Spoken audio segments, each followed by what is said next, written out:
Assalamualaikum warahmatullahi wabarakatuh. Perkenalkan nama saya Gebi Armando dari NPM 215061004 dari kelas PSTIB. Baiklah, kali ini saya akan menjelaskan mengenai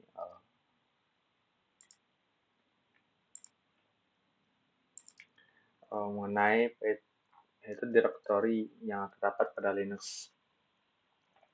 Yang nanti direktori yang terdapat pada Linux ini sendiri akan berjalan dengan awalnya itu root, mana di dalam root sendiri terdapat beberapa direktori seperti boot, bin, dev, etc, home, lib, media, mnt, opt, sbin, srv, sys, tmp, dan pada direktori usr terdapat juga beberapa direktori lainnya yaitu usr lokal, share, sbin,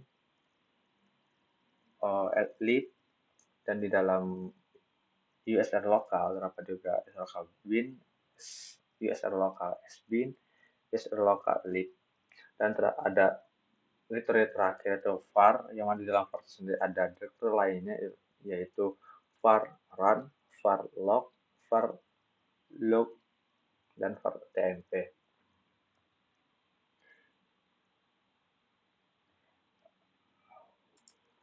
Baiklah, untuk awal dalam menjalankan direktori-direktori yang terdapat pada Linux itu dapat kita berperintah dengan cd slash, karena setelah itu jika kita ingin melihat apa saja yang direktori yang dapat kita jalankan pada Linux ini sendiri, itu dapat kita dengan mengetikkan ls, yang mana fungsi ls ini sendiri untuk menampilkan daftar berkas yang terdapat pada direktori yang sedang berjalan. Itu ls. Oke, setelah dijalankan terdapat beberapa direktori yang ada pada ls ini sendiri, yaitu pada sistem ini sendiri di bin, dev, home, boot, etc, lib, mnt, media, proc, run, root, dan beberapa lainnya. Untuk pertama, kita akan menjalankan direktori yang mana itu direktori bin dengan tekan cd bin. Nah, setelah kita menjalankan cd bin ini, maka akan masuk dalam direktori bin, di mana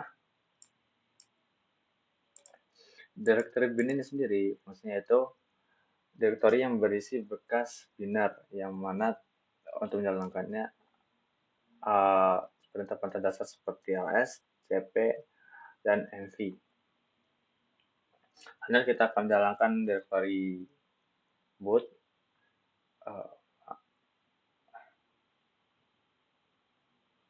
Sebelum menjalankan direktori boot, kita akan melihat dulu apa saja direktori yang terdapat pada bin sendiri dengan mengetikkan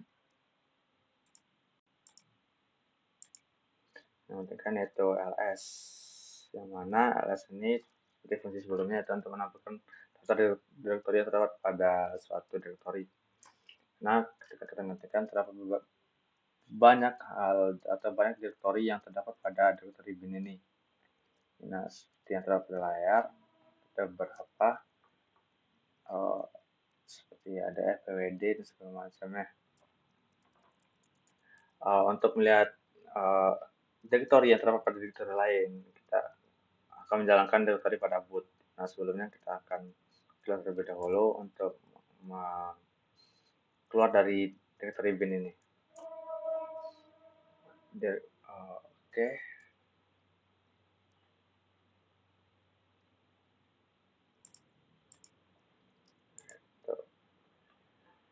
Itu kita akan masuk ke direktori boot. Nah, sebelumnya kita akan keluar dulu dari direktori bin.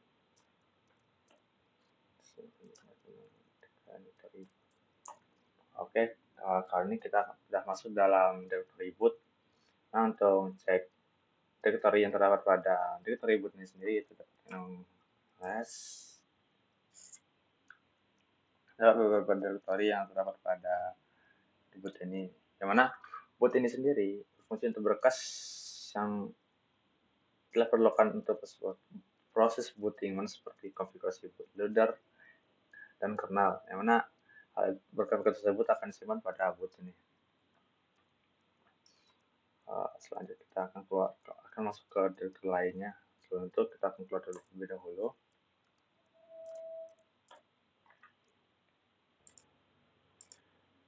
Selanjutnya kita akan masuk ke dalam atau mengecek kondisi daripada direktori dev, di mana kita sudah masuk ke dalam direktori dev, di mana dev atau device ini merupakan direktori yang berisi berkas-berkas spesial yang merepresentasikan perangkat fisik atau virtual seperti hard drive, CD-ROM, atau keyboard. Kita dapat cek direktori yang terdapat pada direktori dev ini.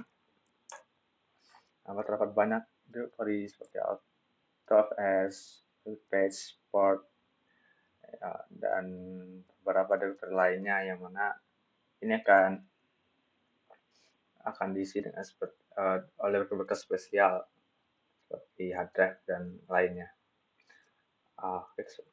Selanjutnya kita akan masuk ke dalam direktori berikutnya, yaitu direktori etc, yang mana direktori etc atau etc merupakan direktori yang mengkonfigurasi sistem dan berkas konfigurasi aplikasi disimpan di sini, yang mana ketika kita akan memasukkan direktori atau menjalankan direktori etc, semua berkas tersebut akan disimpan dalam aplikasi tersebut. Oke, untuk etc saya hanya menjelaskan dan namun tidak menjalankannya.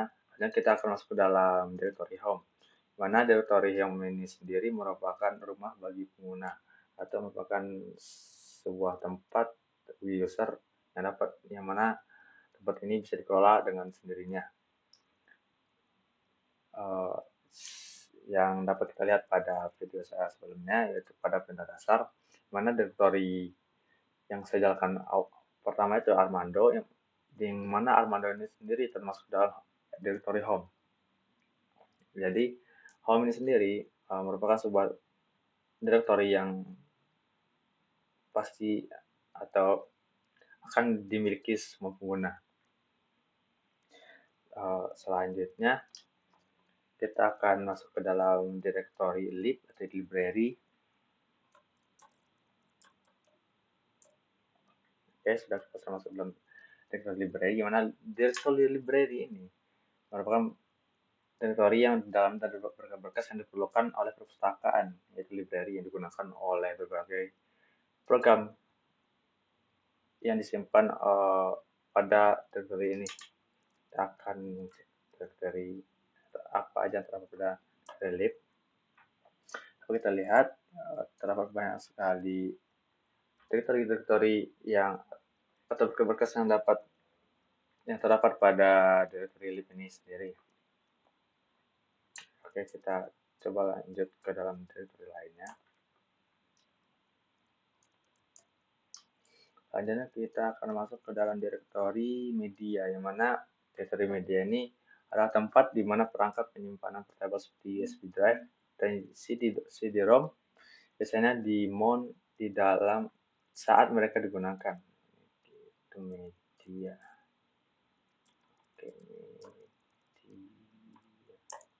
Oke, kita sudah masuk ke dalam direktori media. Lanjut. Oke. Kita lanjut ke dalam direktori lainnya. Selanjutnya yaitu direktori root, di mana root ini merupakan direktori rumah super user atau pengguna root. Nah, oke, cd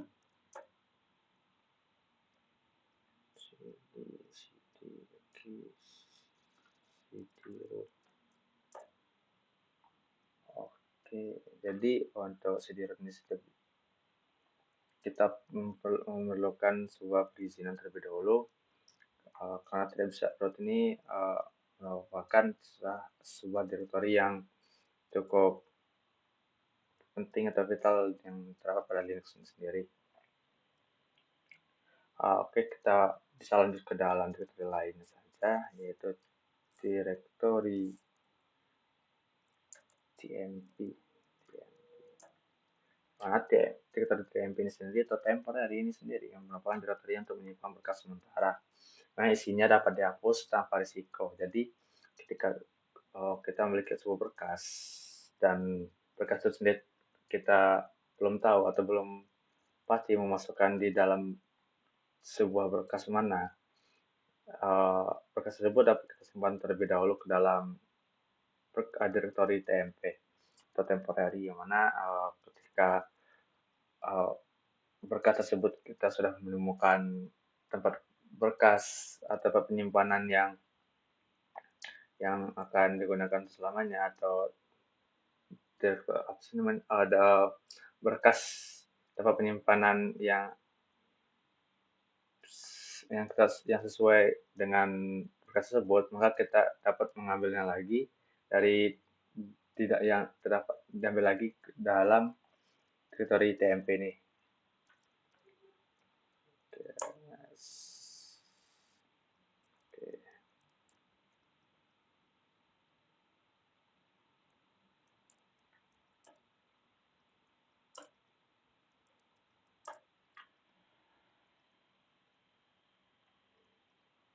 Oke.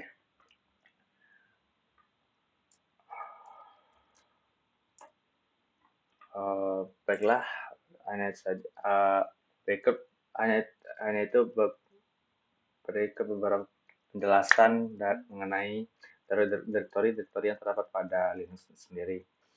Meskipun tidak semua, namun semua direktori tersebut sering digunakan oleh user dalam sistem operasi Linux.